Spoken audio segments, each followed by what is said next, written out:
Hi, my name is Megan Waldock. As I said earlier, I work for yet2. We're a technology scouting and open innovation consulting company. So we've done some work with NIST in the past looking for new and emerging technologies that can work for first responders or be used for them. And a couple months ago, NIST and PSCR came to us with the specific question of, okay, we have this virtual testbed technology. Exactly how can companies use this to develop products, and what impact will that have for them? So that's kind of what we went out and did some market research on what exactly that impact was going to look like for them. So that's kind of what I'm going to talk through today, is that project that we did with them. We specifically looked for companies that would be developing products for first responders that would have some sort of haptic interface, but we also looked at really anything that had some sort of user interface component. So this was things like other wearable technology, heads-up displays, heads-in displays, things like that, where it would really be required for the user to have a very clear and easy to use interface. So we went out, we looked at over 75 different companies that we thought were developing devices that could be used, that could use this virtual testbed technology.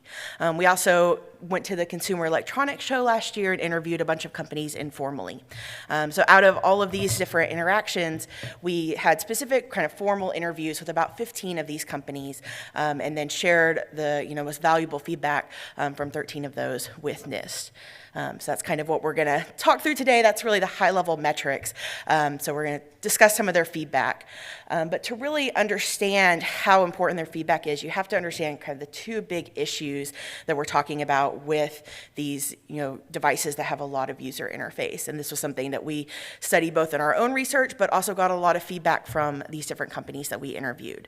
One of the primary issues is that devices with very significant user interfaces require a lot of frequent iterative testing.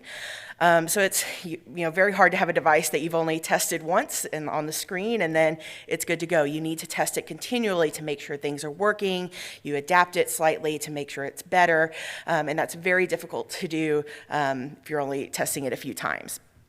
So we specifically talked to these companies, and if you are able to fix a user interface problem in the early stages, rather than once you already have it in design, the kind of design development phase, it saves costs by about 10 times. So you're able to reduce that cost and not have to fix it later on. However, if you've already launched a product and it's already out in the market and you have to go back and fix that flaw in the user interface, it can cost up to 100 times more than if you had fixed it in the early prototyping stage.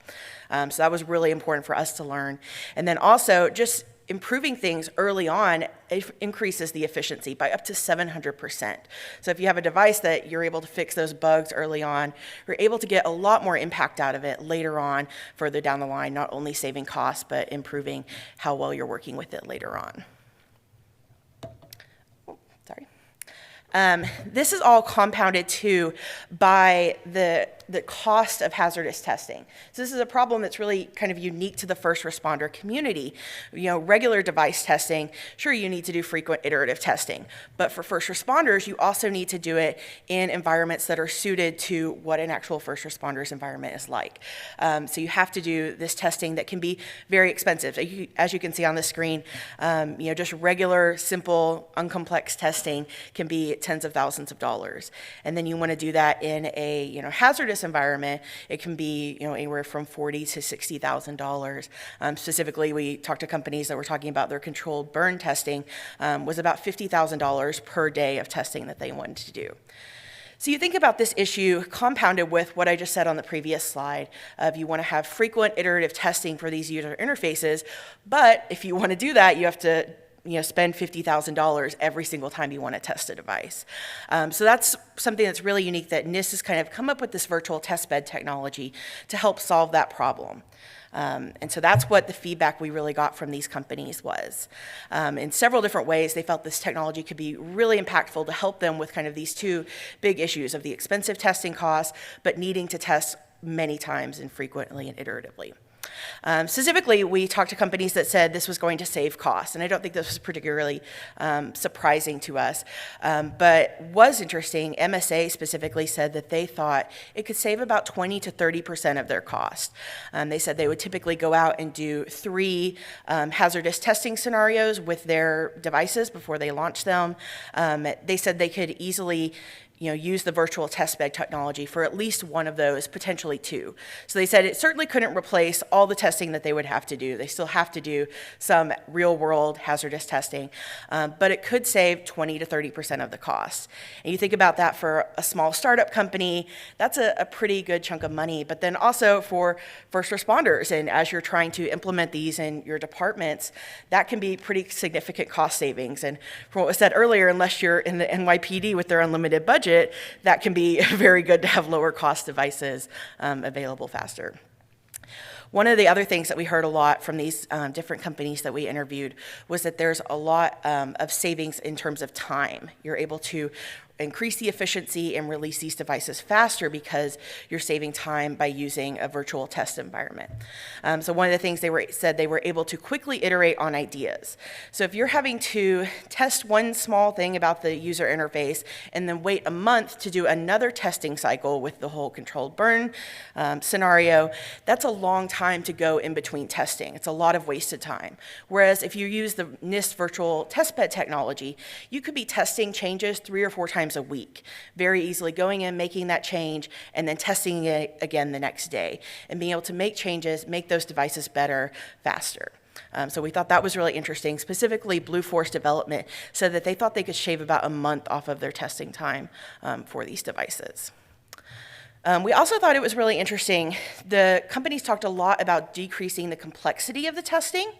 So one of the things that they mentioned with regards to this is talking about how to reduce the risk to the device. A lot of these devices obviously are an early prototype stage, and if you think about a small startup company with their first prototype, they maybe only have 1 or 2 that they've created. Sending that off into a burning building and just hoping for the best might be a little scary if you're just a small startup company with a little bit of funding. So kind of reducing that risk, especially for that early stage testing, could be really important for them. Also just limiting the risk to the participants. Obviously everybody that would be doing these scenarios would be trained, but it's just nice not to have to send people into a burning building unless you really have to. So limiting that risk was also really important.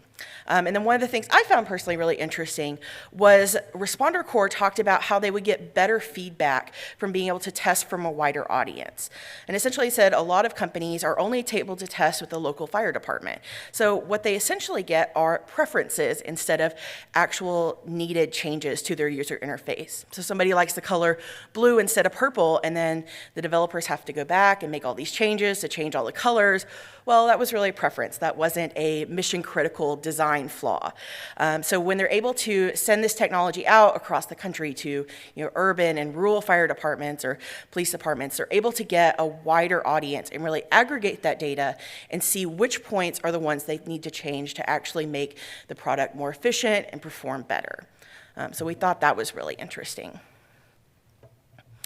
So kind of overall, we got feedback from all these different companies that said, anywhere time savings from 1 week to 4 weeks, about a month, anywhere from 20 to 30% of the cost. And all the companies seemed really excited about this technology. Absolutely every single one of them felt that it could be very valuable to their development cycles. They all said that they didn't think it could be completely replace real-world testing. You would have to do real-world testing towards the end of the product development, especially for certifications and kind of that pre-commercial stage. But for the first test or 2, this technology could be really impactful to help really get those user interfaces to be more impactful and better for first responders. So I think I speak for myself, yet2, and all the companies that we spoke to in this to say that we are very excited to see how NIST virtual testbed technology can really help get these devices to first responders faster and make them even better. Thank you.